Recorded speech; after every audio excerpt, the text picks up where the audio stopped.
ये कहानी है सफलता के राज की। एक लड़का जब भी कोई काम या बिजनेस को स्टार्ट करता था तो बड़े जोरों शोरों से 2-3 महीने तक उसे अच्छे तरीके से करता था। उसके बाद जब उसे उस काम से सक्सेस ग्रोथ नहीं मिलती थी तो वो उस काम को छोड़ देता था। उसके बाद वो दूसरा काम स्टार्ट करता था और उसे भी 2-4 महीने तक वो बड़े जोरों शोरों से करता था। और जब उसे उस काम से भी सक्सेस ग्रोथ नहीं मिलती थी तो वो उस काम को भी छोड़ देता था। और इसी तरह वो लड़का थोड़े थोड़े महीनों में नए नए काम बदलते रहता था। उस लड़के की यह हरकत देख के उसके पिताजी को बड़ी चिंता होती थी। उसके पिताजी मन ही मन सोचता था कि यह लड़का एक ही काम को लंबे समय तक क्यों नहीं करता है।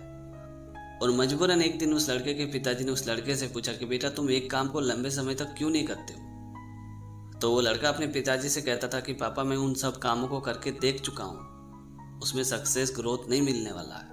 इसी वजह से मैं उन सब कामों को छोड़ के नया काम शुरू करता हूँ।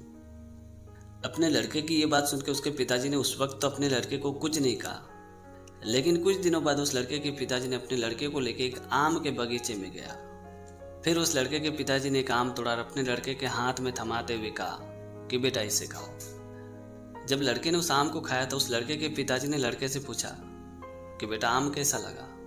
तभी उस लड़के ने अपने पिताजी से कहा कि पापा ये तो बहुत ही खट्टा आम है, इतना खट्टा है कि मेरे दांतों में झंझनाहट होने लगी। तभी उस लड़के के पिताजी ने लड़के से कहा कि बेटा आम कच्चा था इसीलिए तुम्हें खट्टा लगा और यही वजह से तुम्हारी दांतों में झंझनाहट भी हुई। और ये बोल के उस लड़के का पिताजी अपने घर पे वापस आ गया। और करीबन 1.5 से 2 महीने बाद वो आदमी अपने लड़के को लेके वापस आम के बगीचे में जाता है। जब दोनों आम के बगीचे में पहुंचता है तभी वहाँ एक आम गिरता है। तो उस आदमी ने उस आम को उठा के वापस अपने लड़के के हाथ में थमा देता है और कहता है कि बेटा अब इसे खाओ। जब वो लड़का उस आम को खाता है तो उस लड़के के पिताजी ने लड़के से पूछा कि बेटा अब ये आम तुम्हें कैसा लगा। तभी उस लड़के ने मुस्कुराते हुए अपने पिताजी से कहा कि पापा ये तो बहुत ही टेस्टी आम है, बहुत ही मीठी आम है। तभी लड़के के पिताजी ने लड़के से पूछा कि क्या तुम्हें याद है आज से करीबन 1.5 से 2 महीना पहले जब हम लोग यहाँ आए थे तब मैंने तुम्हें एक आम तोड़ के दिया था। वो आम तुम्हें खट्टा लगा था, तुम्हारे दांतों में झंझनाहट हो रही थी। लेकिन हम लोग जब 1.5 से 2 महीने बाद यहाँ आए तब हमें आम तोड़ने की जरूरत नहीं पड़ी, बल्कि आम खुद ब खुद नीचे गिर गई और वो आम तुम्हें टेस्टी भी लगी, मीठी भी लगी। ऐसा क्यों? जगह भी वही है, पेड़ भी वही है, आम भी वही है, पर इसका टेस्ट क्यों बदल गया। तभी उस लड़के ने अपने पिताजी को बड़े आसानी से कहा क्योंकि पिताजी ये आम पक गया है। तभी उस लड़के के पिताजी ने वापस उस लड़के से पूछा कि ये आम पक क्यों गया है।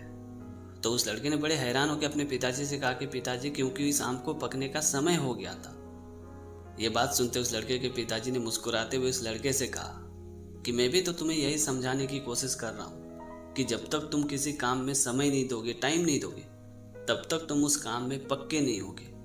और जब तक तुम उस काम में पक्के नहीं बनोगे तब तक तुम्हें सक्सेस ग्रोथ कुछ भी नहीं मिलने वाला है। अपने पिताजी की बात सुनकर उस लड़के को पूरी तरह से समझ में आ चुका था कि जब तक हम किसी काम में समय नहीं देंगे तब तक हमें सक्सेस ग्रोथ कुछ भी नहीं मिलने वाला है। इसीलिए कहते हैं कि माना कि मंजिल को पाना बहुत ही बड़ी चीज है, पर एक बात याद रखना, हर विशाल पेड़ के निर्माण में एक छोटी ही बीज है। तो दोस्तों छोटी सी कहानी में ये सिखाती है कि किसी काम में समय को देना बहुत ही जरूरी है, तभी आपको रिजल्ट मिलने वाला है।